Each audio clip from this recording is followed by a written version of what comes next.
In Thailand, there is a tenuous peace after days of anti-government protests. For the first time, the military leaders of that country have spoken. They say the political situation is returning to normal slowly but surely after days of violent protests. The Navy chief spoke to the press today. He says they've ruled out the possibility of any kind of coup or intervention by the military, saying that military forces will not take a leading role in what is an evolving political situation. Meanwhile, on Wednesday, protesters renewed their rally at the National Police headquarters in Bangkok. They forced their way through the gates, at least some of them tried to. The protest leader, Suthep Thakksuban, says the fight is going to go on despite efforts to defuse the crisis. This, of course, following a sudden truce that happened on Tuesday. The police standing down in honor of the king's 86th birthday, King Adulatej Bhumibol. He will be celebrating his 86th birthday on Thursday. Back on Monday, the lady in the hot seat, Thai Prime Minister Yingluck Shinawatra, addressed the nation, saying that she was willing to do whatever it takes to end the violence, including stepping down. Let's try and go straight across to Martin Lowe, our correspondent, who's been following the clashes and also now this relative peace today and possibly tomorrow. He's now joining us live from Bangkok.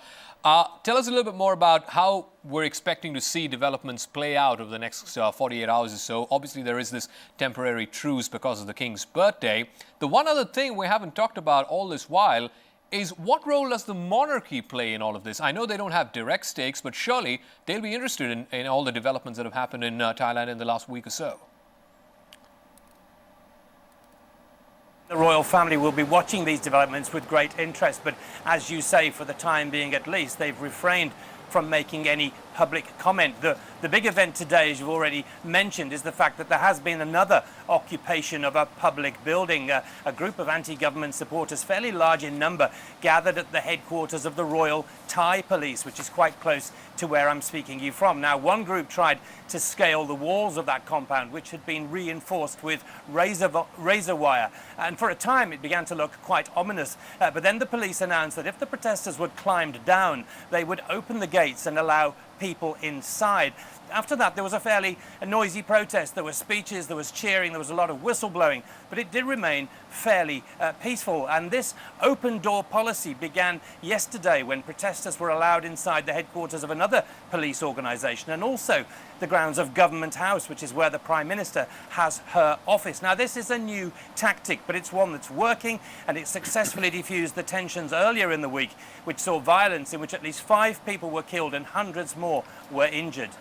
Martin, the big question everybody's asking is, what is Mr. Suthep's end game here? I mean, he's a politician, he's a wily politician. He knows that his position right now, this whole business of an elected government, a chosen government giving power to an unelected council, that's never happened anywhere in the world. I can't think of an instance where that has happened. And he knows that's a maximalist position. What would be an acceptable compromise for him? What's his end game here?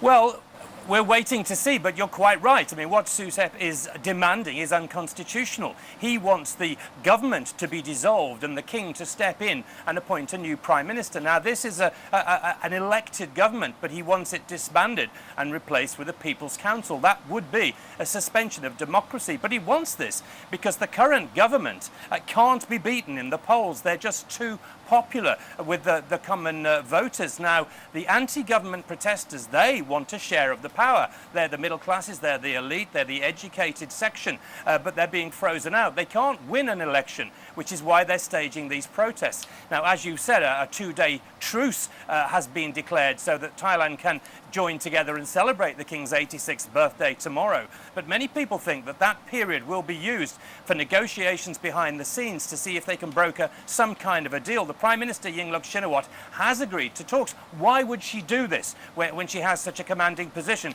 Well, the truth is something has got to change. There are simply too many protesters to ignore, and no one doubts that unless they can come up with something, come the end of the truce on Friday, there will be a return to the big protests. There may be a return to the violence. And that's a road that nobody wants to go down. Thanks for joining us, Martin Lowe, our correspondent there in Bangkok. I'm sure we'll be in touch with you through the course of the next couple of days. So a temporary, even tenuous peace there, if you will, in Bangkok. But we'll see how it plays out once the celebrations for the King's 86th birthday conclude. That birthday, of course, is going to happen Thursday. So that's why things are quiet there in Bangkok. Well, calm has returned to the streets of Thailand for the first time in days. The protests are on hold out of the respect for the king's birthday, a national holiday to be celebrated Thursday. But the opposition says its fight to bring down the government is far from over. Joe Tandy has more. Broomsticks in place of baton charges, hosepipes instead of police water cannon. In Bangkok on Wednesday, a vast clean-up operation was underway. A day earlier, the violence that began last weekend came to an abrupt halt.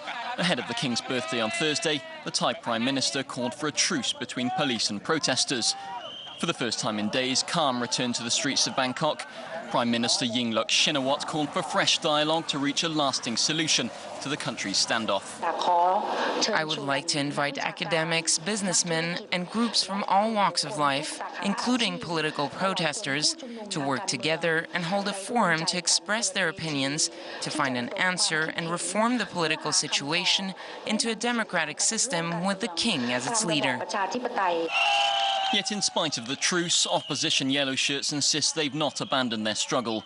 They say Yingluck's government's controlled by her brother Thaksin, himself an ousted prime minister. Protest leader Suthep Thaugsuban says activists won't let up until Yingluck too is out.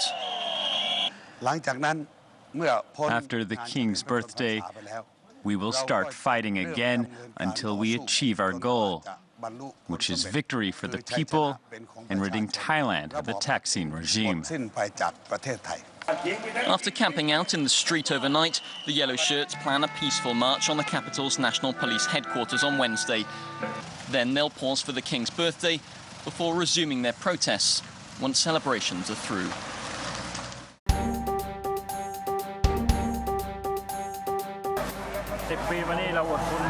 The time has come to clean up before paying respects to the King on his birthday. We will take a break from protesting for 2 or 3 days. The government hopes its sharp reversal in strategy will defuse the conflict that has killed 5 people and wounded hundreds more, but protesters say it's not the end. This is just another step towards victory for us, but it's not complete. While Thailand's military claims the threat of a coup has passed, the opposition says it will continue the campaign to try to topple Prime Minister Yingluck Shinawatra to keep her brother Thaksin from returning to power.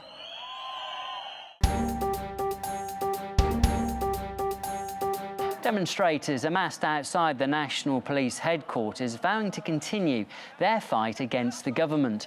5 people died last Sunday as rallies turned violent and rumours emerged that the military might step in to restore order.